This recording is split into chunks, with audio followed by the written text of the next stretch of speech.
नमस्कार, नवभारत टाइम्स में आपका स्वागत है। आज हम चर्चा करेंगे नीतीश कुमार की। जैसा आपने देखा अपने स्क्रीन पर, 2009 से उनके सीने में मोदी के खिलाफ आग धधक रही है।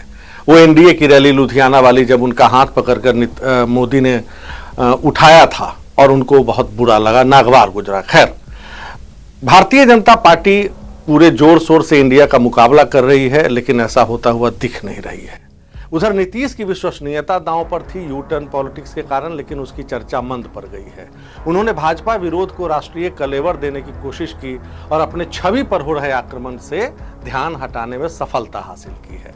किसी को अंदाजा नहीं था कि नीतीश कुमार इस पहल से जो पटना में उन्होंने की, वो इंडिया के गठन तक पहुंचेगी। खैर, जब अप्रैल में वो ममता से मिले थे कोलकाता में, और टीएमसी ने पश्चिम बंगाल की पेचीदा राजनीति में कांग्रेस को साधते हुए भाजपा का विरोध करने पर सहमति जता दी, और उसी दिन लखनऊ में अखिलेश यादव से नीतीश मिले, तो इससे पहले और इसके बाद तो उनकी मुलाकातें कई हुई, केजरीवाल, स्टालिन, केसीआर। लेकिन ये दो स्टेट, पश्चिम बंगाल और उत्तर प्रदेश, वहां हुई मुलाकात महत्वपूर्ण थी। उसका फलसफा भी दिख रहा है। नीतीश कुमार के 1-to-1 फॉर्मूले का लिटमस टेस्ट इन्हीं दो राज्यों में है। यह फॉर्मूला है लोकसभा की अधिकतम सीटों पर भाजपा के खिलाफ इंडिया का कोई एक साझा उम्मीदवार खड़ा करना। यह कितना कठिन है, इसे ममता बनर्जी से समझिए आप पहले, जो राजी हुई हैं कि हाँ करेंगे। कैसे करेंगे? मुंबई सेट करेगा। वो कांग्रेस से लड़ती हैं और अलग होकर पश्चिम बंगाल की राजनीति में दबदबा कायम करती हैं। फिर मार्क्सवादी कम्युनिस्ट पार्टी की अगुवाई वाले लेफ्ट फ्रंट को हराकर टीएमसी को सत्ता पर काबिज कराती है, कुछ शरद पवार की तरह। लेकिन क्या शरद की तरह ममता भी कांग्रेस से हाथ मिलाएंगी? ये अभी एक सवाल है जब सीट शेयरिंग के मामले में। और क्या बिना हाथ मिलाए 1-to-1 कंटेस्ट का टोन सेट हो सकता है? ये मुंबई में सेट हो जाएगा, तय होगा। नीतीश के इस फॉर्मूले को जो है, इसका प्रयोगशाला कहां बना? यूपी का घोसी विधानसभा क्षेत्र। वहां क्या हुआ है? कांग्रेस ने सपा को सपोर्ट किया है। मायावती का स्टैंड क्लियर नहीं है, लेकिन मायावती ने उम्मीदवार नहीं उतारे हैं। रोचक यह है कि उपचुनाव नहीं लड़ने की परंपरा मायावती त्याग चुकी हैं। 2020 के विधानसभा उपचुनावों और आजमगढ़ में लोकसभा उपचुनाव में बसपा उम्मीदवार मैदान में था।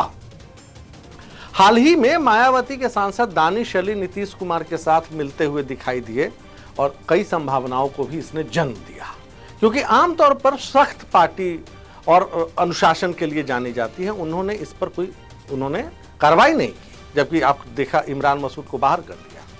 खैर, उधर नीतीश कुमार मुंबई रवाना होने से पहले सार्वजनिक तौर पर बोल चुके हैं कि इंडिया का कुनबा 26 से आगे बढ़ने वाला है। अब खबरें आ रही है कि वो अकाली दल से मिल रहे हैं, फलां से मिल रहे हैं। इस पर भी विचार करेंगे।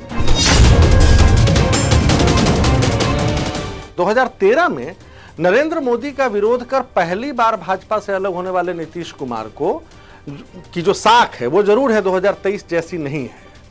कहने को तो जेडीयू उनको अभी भी पीएम मटेरियल मानती है, लेकिन 2013 वाली बात नहीं है। तब तो कांग्रेस सत्ता में थी। इसके बावजूद मोदी का विरोध कर वो पोस्टर बॉय विपक्ष का बन गए थे नीतीश कुमार। अभी तो राहुल गांधी की भारत जोड़ो यात्रा, कर्नाटक, हिमाचल में मिली जीत, दृश्य बदल चुका। उधर ममता बनर्जी के अलावा अरविंद केजरीवाल, उद्धव ठाकरे, केसीआर की राजनीति भाजपा विरोध पर ही टिकी हुई है। ऐसा नहीं है कि सिर्फ नीतीश हैं उस रेस में भाजपा विरोध के। फिर भी यह कहना एकदम मुनासिब है कि पीएम मटेरियल पर उनकी स्वीकारोक्ति नीतीश की बहुत मुश्किल है। शायद इसीलिए इंडिया के संयोजक बनने पर भी बयानबाजी तेज है। उकताकर नीतीश ने भी कह दिया है कि उन्हें किसी पद से मतलब नहीं है, वो सिर्फ सबको एकजुट करने में लगे हैं। दरअसल पद निरपेक्ष भाव रखकर नीतीश अपनी ताकत बढ़ा रहे हैं। मेरी जानकारी के मुताबिक वो अकाली दल, केसीआर और नवीन पटनायक को मनाने में लगे हैं।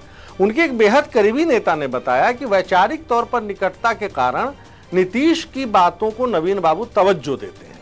हालांकि ओडिशा में नवीन पटनायक की राजनीति स्पष्ट है। साम्यता होने के बावजूद नीतीश की तरह उनकी नजर दिल्ली की तरफ नहीं है। इसीलिए वो दोनों गठबंधनों से दूरी की स्वर्णिम रणनीति पर कायम रहते हैं। वहीं नीतीश कुमार पर राष्ट्रीय जनता दल का दबाव है। तेजस्वी महागठबंधन की अगुवाई करने के लिए तैयार बैठे हैं। नीतीश की रणनीति दिल्ली शिफ्ट होकर बिहार की राजनीति कंट्रोल करने की है। इसका अनुभव पुराना है। अटल जी की सरकार में वो 6 मंत्रालय देख चुके हैं और जब भी बिहार में हारते तो दिल्ली शिफ्ट हो जाते। जब पहली बार सीएम बने थे तब भी दिल्ली से ही गए थे, हारे फिर लौट के आ गए, बहुमत साबित नहीं कर पाए। इसलिए इंडिया की मजबूती दरअसल नीतीश की मजबूरी भी है। इसमें कोई शक नहीं कि 5 बातें फिर भी नीतीश के पक्ष में जाती है। ये 5 बातों को नोट कीजिएगा। नंबर 1, नीतीश कुमार 5 दशकों से राजनीति में सक्रिय हैं, लेकिन उनकी छवि हमेशा बेदाग रही। नंबर 2, उन्होंने हमेशा से स्टैंड रखा कि भाजपा से लड़ाई सीधी रखनी होगी, तीसरे मोर्चे की कोई गुंजाइश नहीं है। राजनीति से इतर व्यक्तिगत स्वभाव के कारण सत्ता पक्ष और विपक्ष दोनों खेमे में नीतीश कुमार की पैठ है, इससे भी इनकार नहीं कर सकते। चौथा, सामाजिक सुधार आधारित विकास मॉडल अब दूसरे राज्य भी अपना रहे हैं, जो ये नीतीश की देन है। आधी आबादी, खासतौर पर स्त्रियों पर, महिलाओं पर फोकस इसके केंद्र में है। और 5वां इंपॉर्टेंट, वोट बैंक के लिहाज से कास्ट सेंसस, जातीय गणना, वो अन्य पिछड़ा वर्ग जो भाजपा के साथ गया है उसको साधने की कोशिश कर रहे हैं और इस मसले पर बिल्कुल स्पष्ट राय रखते हैं। बिहार में प्रक्रिया चालू है, सुप्रीम कोर्ट में अगर सफलता मिलती है तो जल्दी इसके परिणाम भी होंगे। खैर, धर्मनिरपेक्षता के नाम पर हमेशा भाजपा का विरोध करने वाले लालू प्रसाद यादव और नीतीश कुमार समाजवादियों की दूसरी पीढ़ी के नेताओं में हैं, जिन्होंने इमरजेंसी देखी, इंदिरा गांधी के विरोध में जेपी के साथ एकजुट हुए।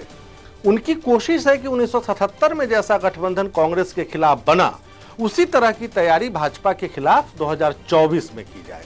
इंदिरा के खिलाफ गठबंधन एक था, लेकिन जनता पार्टी, भारतीय लोकदल, जनसंघ, स्वतंत्र पार्टी समेत सभी ने अपने अपने सिंबल पर ही चुनाव लड़ा। यह फैसला रणनीति के तहत किया गया था, क्योंकि तब ऐसी संचार क्रांति नहीं थी। जिस इलाके में जो पार्टी मजबूत थी वहां के वोटर उसे सिंबल से ही जानते थे। इस बार भी रणनीति वही होगी, लेकिन गठबंधन के लिए साझा लोगो जरूर तैयार हो रहा है। इस बीच मुंबई की सड़कों पर जीतेगा इंडिया के पोस्टर भी लग गए हैं। खैर, ये तीसरी बैठक है। एजेंडे में क्या होगा इसे सार्वजनिक करने में नीतीश लालू ही आगे रहे हैं। जैसे नीतीश कुमार पहले ही बता चुके कि मुंबई के एजेंडे में सीट शेयरिंग शामिल है, लेकिन भाजपा से लड़ने का फॉर्मूला बताना अलग बात है और इसका सॉल्यूशन निकालना अलग। तथ्यात्मक तौर पर देखें तो बिहार ही इकलौता ऐसा राज्य है जहां पूर्ववर्ती यूपीए स्पष्ट तौर पर कारगर है। कांग्रेस, लेफ्ट, आरजेडी सब साथ में है सरकार में। और जैसा पहले ही बताया गया है, इसे केरल, पश्चिम बंगाल, उत्तर प्रदेश और पंजाब में दोहराना बड़ी चुनौती है। इसलिए मुंबई में ये एजेंडा इंडिया के भविष्य के लिए भी निर्णायक साबित होने वाला है। आज के लिए इतना ही। फिर से मिलेंगे हम शुक्रवार को, तब तक के लिए नमस्कार।